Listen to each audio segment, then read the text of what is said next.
High above the city, on a tall column, stood the statue of the Happy Prince. He was gilded all over with thin leaves of fine gold. For eyes he had 2 bright sapphires, and a large ruby glowed on his sword hilt. He was very much admired indeed. One night, there flew over the city a little swallow on his way south to the pyramids in Egypt. He stopped when he saw the statue on the tall column. I will put up here for the night. It is a fine position with plenty of fresh air. I have a golden bedroom.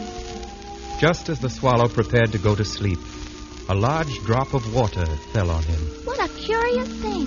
There's not a single cloud in the sky, and yet it's raining. The climate here in the north is really dreadful. Then another drop fell.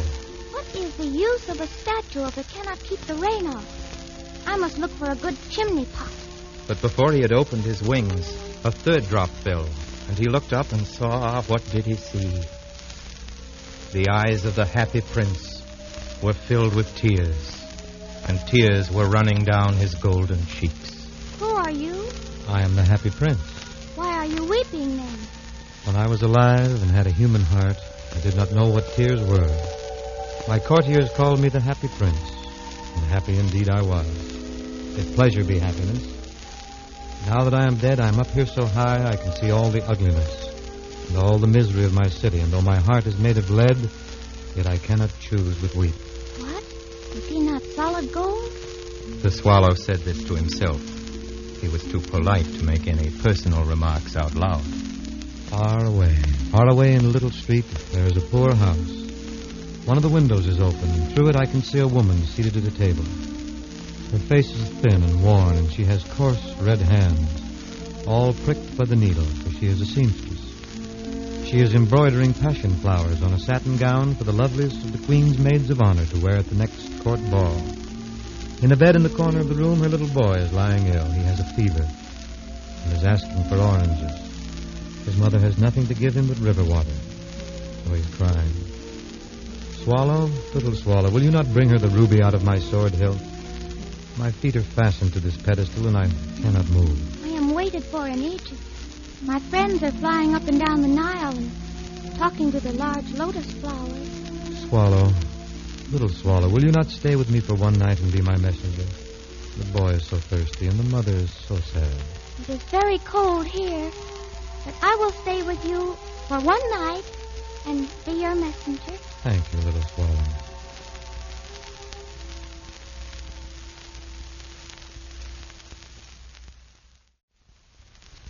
So the swallow picked out the great ruby from the prince's sword and flew away with it in his beak over the roofs of the town.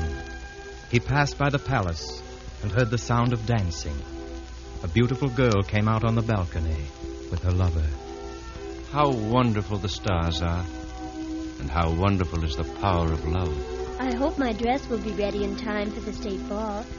I have ordered passion flowers to be embroidered on it, but the seamstresses are so lazy. He passed over the river and saw the lanterns hanging to the masts of the ships.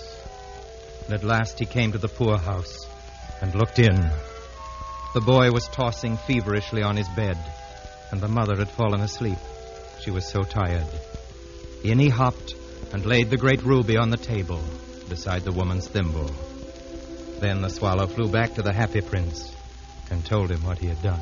It is curious, but I feel quite warm now, although it is so cold. And that's because you have done a good action. And the little swallow began to think, and then he fell asleep. Thinking always made him sleepy. When day broke, he flew down to the river and had a bath. Tonight, I go to Egypt. The swallow was in high spirits at the prospect. When the moon rose, he flew back to the Happy Prince. Have you any commissions for Egypt? I'm just starting. Swallow, will you not stay with me one night longer? I am waited for in Egypt. Swallow, swallow, little swallow. Far away across the city, I see a young man in a garret. He is leaning over a desk covered with papers. He's trying to finish a play for the director of the theater, but it's too cold to write anymore. There is no fire in the grate, and hunger has made him faint. I will wait with you one night longer. Shall I take him another ruby? Alas, I have no ruby now. My eyes are all that I have left. They are made of rare sapphires which were brought out of India 1,000 years ago. Pluck out one of them and take it to him. He will sell it to the jeweler, buy firewood, finish his play. Dear Prince, I cannot do that. Swallow, swallow, little swallow, do as I command you. So the swallow plucked out the prince's eye and flew away to the student's garret. It was easy enough to get in, as there was a hole in the roof. Through this he darted and came into the room. The young man had his head buried in his hands, so he did not hear the flutter of the bird's wings. And when he looked up, he found the beautiful sapphire. I am beginning to be appreciated. This is from some great admirer. Now I can finish my play. The next night, the swallow flew back to the happy prince. I am come to bid you goodbye. Swallow, swallow, little swallow, will you not stay with me one night longer?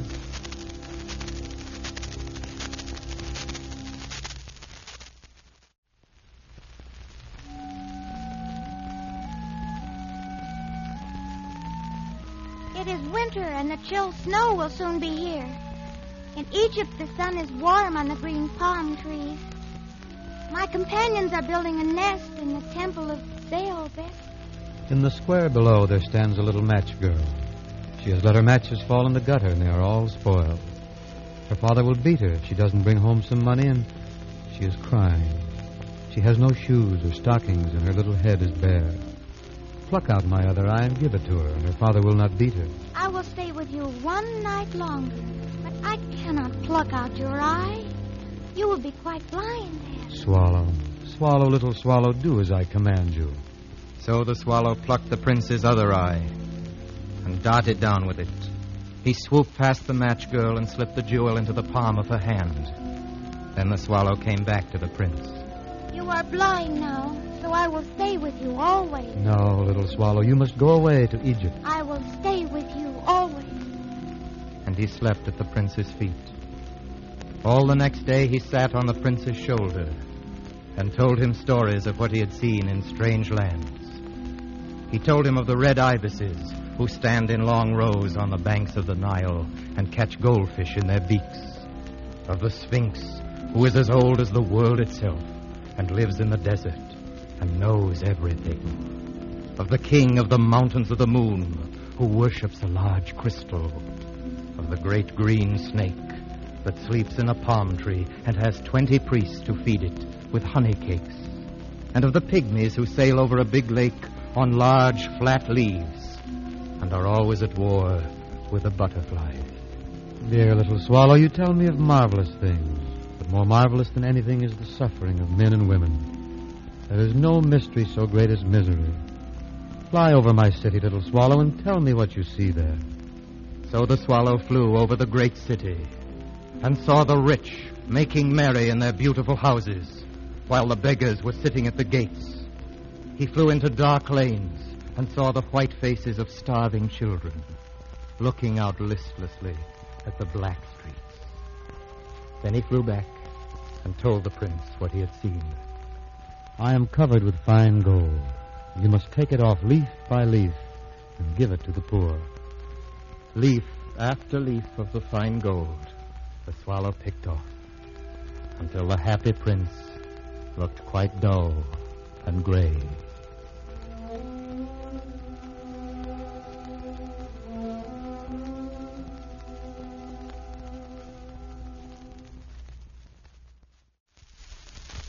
Leaf after leaf of the fine gold the swallow brought to the poor, and the children's faces grew rosier, and they laughed and played games in the street. Then the snow came, and after the snow came the frost. The streets looked as if they were made of silver, they were so bright and glistening. Long icicles like crystal daggers hung down from the eaves of the houses. Everybody went about in furs, and the little boys wore scarlet caps and skated on the ice. The poor little swallow grew colder and colder, but he would not leave the prince. He loved him too well. He picked up crumbs outside the baker's door when the baker was not looking and tried to keep himself warm by flapping his wings. But at last he knew that he was going to die. He had just enough strength to fly up to the prince's shoulder once more. Goodbye, dear prince. Will you let me kiss your hand? I'm glad that you are going to Egypt at last, little swallow. You have stayed too long here. It is not to Egypt that I'm going. I'm going to the house of death. Death is the brother of sleep, is he not? And he kissed the happy prince on the lips and fell down dead at his feet. At that moment, a curious crack sounded inside the statue, as if something had broken. The fact is that the leaden heart had snapped right in two. It certainly was a dreadfully hard frost. Early the next morning, the mayor was walking in the square below in company with the town councilors. As they passed the column, he looked up at the statue. Dear me, how shabby the happy prince looks. And here is actually a dead bird at his feet. We must really issue a proclamation that birds are not to be allowed to die here. So they pulled down the statue of the happy prince and melted it in a furnace. We must have another statue, of course. And it shall be a statue of myself. Of myself. Of myself. Of myself! Said each of the town councilors, and they quarreled. When I last heard of them, they were quarreling still. What a strange thing. Said the overseer of the workmen at the foundry. This broken lead heart will not melt in the furnace. We must throw it away. So they threw it on a dust heap, where the dead swallow was also lying. Bring me the two most precious things in the city, said God to one of his angels. And the angel brought him the leaden heart and the dead bird. You have rightly chosen, said God. For in my garden of paradise, this little bird shall sing forevermore. And in my city of gold, the happy prince shall praise me.